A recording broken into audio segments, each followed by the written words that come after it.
Hello, homegrown worshipers. I'd like to share a reflection about the reading that's coming up for this coming Sunday, November 1st, All Saints Sunday. If you haven't figured it out already, probably this is the week you will figure it out, that with the new narrative lectionary that we've started to use this fall, there are times when the familiar things in the life of our church don't always exactly line up with this new lectionary. Yeah, it's All Saints Sunday on this coming Sunday, and we're not reading from the Beatitudes like we usually do. We're reading about Elijah, the prophet, and the widow and her son that care for him and feed him in the wilderness. But stick with me, because I think it actually works as we think about Elijah as a role model in our faith. Now think about what the whole concept of saints means.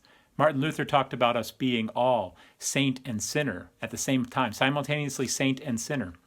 And so when we think about saints, it's not just those official saints of the church like St. Peter or St. Mary, St. Francis, and St. Teresa. But there are lots of role models for us, and especially in the biblical witness, both in the Hebrew scriptures of the Old Testament and also in the New Testament. We have heroes in the faith like Noah and Abraham, David, Isaiah, Jeremiah, Elijah.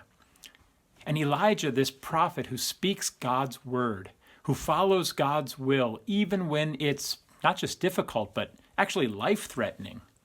He holds up a different reality than the reality that's held up by the leaders of his society at the time, those who are in charge.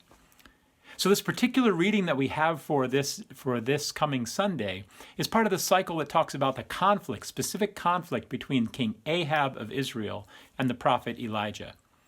Ahab and his wife Jezebel introduced the worship of a false god, another god named Baal, who's supposed to be the god of rain and fertility.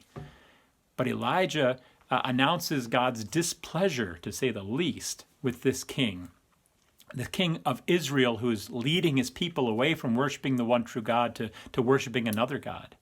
And so the punishment that Yahweh brings is a drought, because, as it turns out, Yahweh's in charge of the rain, not Baal.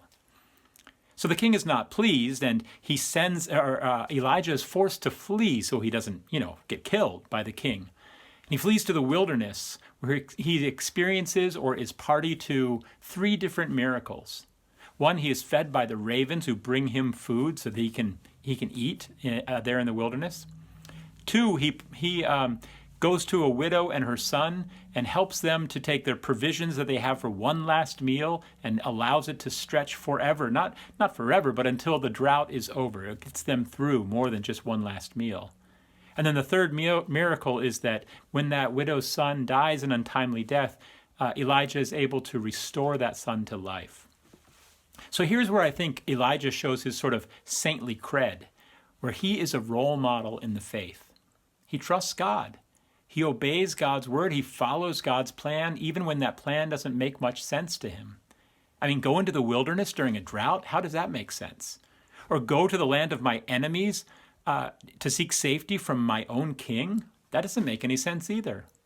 What about seeking hospitality or food and drink from a poor widow who's planning her final meal? Still, against all logic, Elijah follows and does what God's calling him to do. He reaches out specifically to folks on the margins, the widow, the orphan, the stranger. And he acts on what he knows about the God we serve. That our God cares for the widow and the orphan and the stranger. That our God cares for the poor and the marginalized, the forgotten, the left behind. And so like Elijah, God calls us to care for such folks as well. To go to the margins where we can find these beloved folks. So maybe that's where we bring it all full circle on this All Saints Sunday, that I wonder if you might have some ideas from your own faith, from your own life. Who are the people that you look up to as role models in your faith? Maybe they are heroes of the faith, like Mary Magdalene or Martin Luther, Mother Teresa or John Lewis. Or maybe it's just people from your own life, grandparents, maybe your own parents, professors or Sunday school teachers, your siblings or friends. I invite you to talk a little bit within your group about how these folks have been role models for your faith life. How have these people influenced you as a person of faith? And then why not reflect a little bit too on who do you know from your own life of faith that's been a good example of putting someone else's needs first? maybe even going to the margins, caring for the widow or the orphan or the stranger, serving the poor and the needy among us. I am grateful for you. I'm grateful for the way that you're connecting with one another in worship during this time of pandemic and uncertainty, of separation, and let's face it, stress. May God bless you as you continue in this homegrown worship and however else you're finding ways to connect with God and with each other.